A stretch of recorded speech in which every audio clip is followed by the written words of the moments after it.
Right now, without moving, reach up and touch your ear.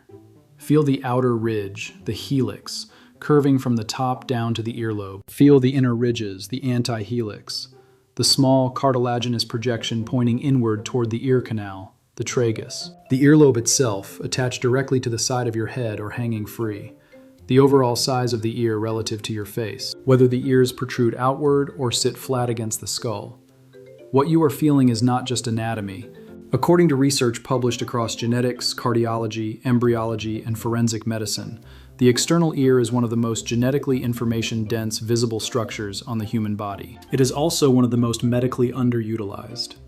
Because the ear develops from the same embryological tissue as the kidney, the same genetic pathways that regulate ear development also regulate kidney development, inner ear formation, and in some cases, cardiac structure, predict disease risk, and in documented cases, identify genetic syndromes before other clinical signs appear. Your doctor has probably never looked at your ear as a diagnostic tool, but researchers at the NIH, University College London, and institutions studying cardiovascular genetics have been documenting ear morphology for decades as a window into genetics, development, and internal health. The ear you were born with carries information about who you are biologically that most people will never be told exists. Today we are going through the science, feature by feature, because some of what is visible on your ear right now has been documented as a clinical signal for over 50 years, and you have been carrying it without knowing what it means. Before we go through specific features, you need to understand why the ear carries biological information at all, because the developmental story is what makes every finding that follows scientifically credible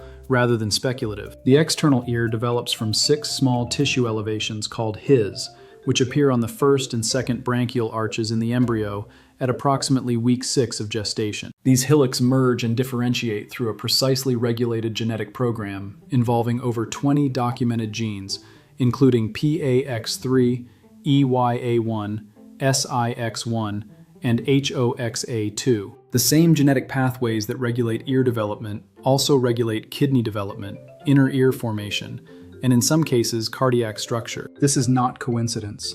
It is shared developmental biology, the same molecular signals directing tissue differentiation in multiple organ systems simultaneously. This is why abnormalities in external ear morphology have been documented as markers of kidney malformation, inner ear dysfunction, and in some congenital syndromes, cardiac defects. The ear is not causing these conditions. Both the ear and the affected organ are downstream effects of the same disrupted genetic signaling during a critical developmental window. A 2011 review in the Journal of Medical Genetics confirmed that external ear anomalies are found in over 200 documented genetic syndromes, making ear morphology one of the most information-rich physical features in clinical genetics. The ear also continues to grow throughout life, unlike most facial structures which cease growth after adolescence. A 2013 study published in the British Medical Journal, the same journal that made the study famous for its finding that ears grow approximately 0.22 millimeters per year after the age of 30, confirmed ear growth as a reliable marker of biological aging, with larger ear size in middle-aged adults correlating with certain cardiovascular and metabolic risk factors. Earlobe attachment is the most widely known ear genetic trait, and also one of the most misunderstood. The attached versus free earlobe distinction, whether the bottom of the lobe connects directly to the side of the face or hangs free below the jawline. The attached versus free earlobe distinction was once taught in genetics textbooks as the simplest example of a single gene dominant recessive trait. Free earlobe, dominant. Attached earlobe, recessive. This model is now known to be incorrect. A 2017 genome-wide association study published in Nature Genetics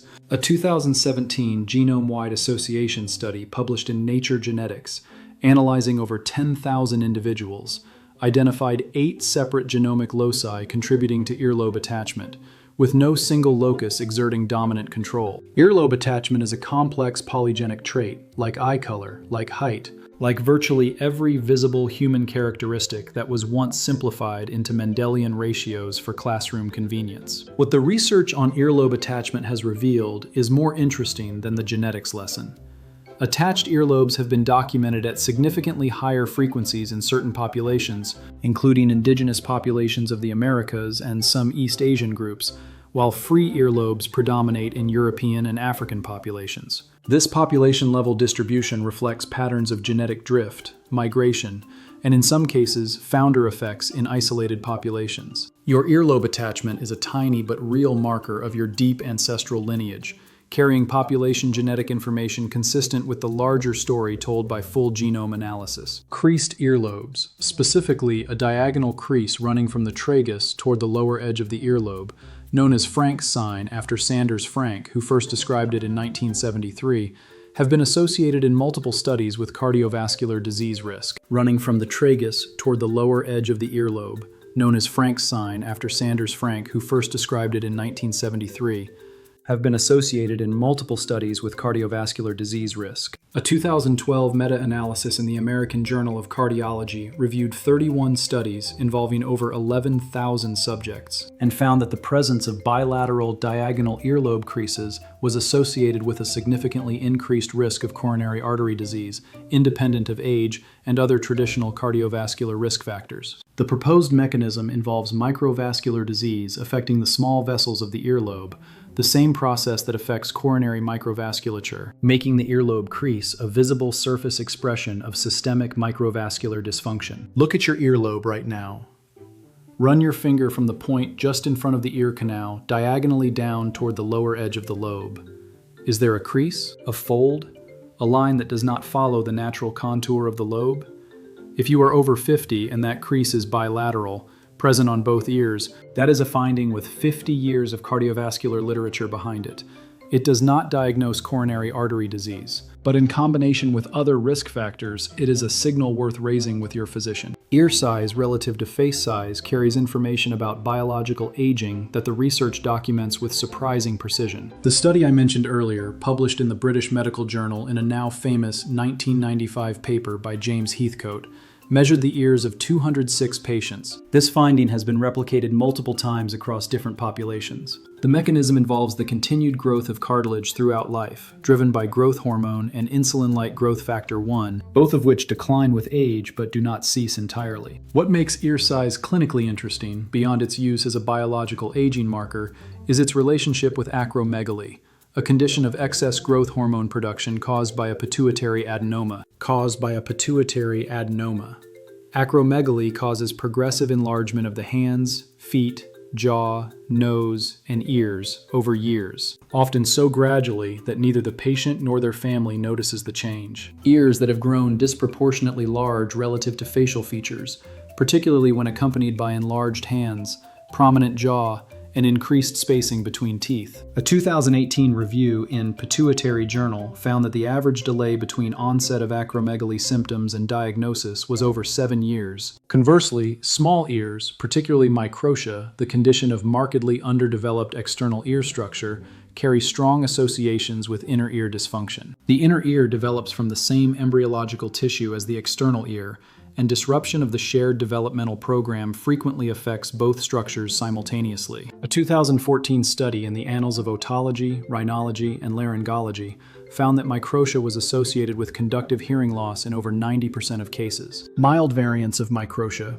ears that are simply small and incompletely developed rather than severely malformed, carry proportionally reduced but documented risk of associated inner ear and kidney anomalies. The tragus and antitragus, the small cartilaginous projections at the entrance to the ear canal, carry heritable information most people have never been told exists. A 2017 study in PLOS Genetics, analyzing over 4,000 individuals across multiple populations, identified specific genomic loci associated with tragus size and antitragus prominence. The genes involved include EDAR, which also influences hair follicle density and incisor shape, and is found at dramatically higher frequency in East Asian and Indigenous American populations, the same groups showing the characteristic traits. Your tragus prominence may be a visible expression of the same genetic variant shaping your hair texture and tooth morphology. EDAR signaling variants have also been documented to influence eccrine sweat gland density, affecting thermoregulation, with emerging evidence of associations with infectious disease susceptibility.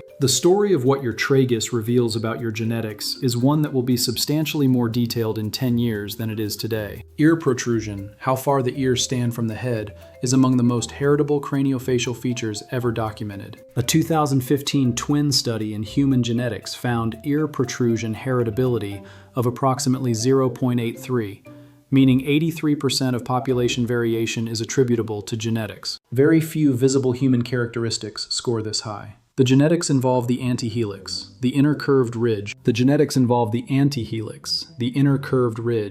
And specifically whether it develops its natural fold during fetal development. When it fails to fold, the ear protrudes outward. The same genetic pathways involving RUNX2 and BMP signaling also regulate temporal bone development, which is why severe antihelix abnormalities are occasionally found with temporal bone dysplasias. Beyond genetics, ear protrusion carries one functional implication rarely discussed. The pinna functions as a directional amplifier, its ridges creating frequency-dependent filtering that helps the brain localize sounds in three-dimensional space. Abnormal pinna geometry from protrusion alters this filtering function. A 1995 study in the Journal of the Acoustical Society of America demonstrated measurable reductions. Abnormal pinna geometry from protrusion alters this filtering function. A 1995 study in the Journal of the Acoustical Society of America demonstrated measurable reductions in vertical sound localization in subjects with modified pinna geometry, effects consistent with what natural protrusion produces. Here is what I want you to carry out of this video. The ear that you touched at the beginning of this video is not a passive anatomical structure. It is a developmental record encoded during the 6th week of your existence, shaped by over 20 genes that simultaneously regulated your kidney, your inner ear, and in some cases your cardiac structure. It carries population genetic information about your deep ancestral lineage. Its size tracks your biological aging. Its lobe carries 50 years of cardiovascular literature in a diagonal crease most people have never noticed. Its tragus carries the signature of genetic variants shaping your hair, your teeth, and potentially your immune function. Its protrusion reflects one of the most heritable architectural decisions your genome made during fetal development. Touch your ear again. Look at it in a mirror. Both ears. Check the earlobe, attached or free. And more importantly, is there a diagonal crease running toward the lower edge? Check the overall size relative to your face. Check the degree of protrusion. Look at the tragus. Notice whether the antihelix has a clear fold or whether the ear appears flat and undifferentiated. You are not diagnosing yourself. You are reading a structure that has been carrying biological information your entire life. Information that researchers across genetics, cardiology, embryology, and forensic science have spent decades learning to decode. What do your ears look like? Do you have attached or free earlobes? Do you see any diagonal crease? Drop it in the comments. I read every single one. Subscribe to the channel because next week we are going into another visible structure on your body that carries genetic and health information. Most people have never been taught to read. The signals are there, and I will see you in the next video.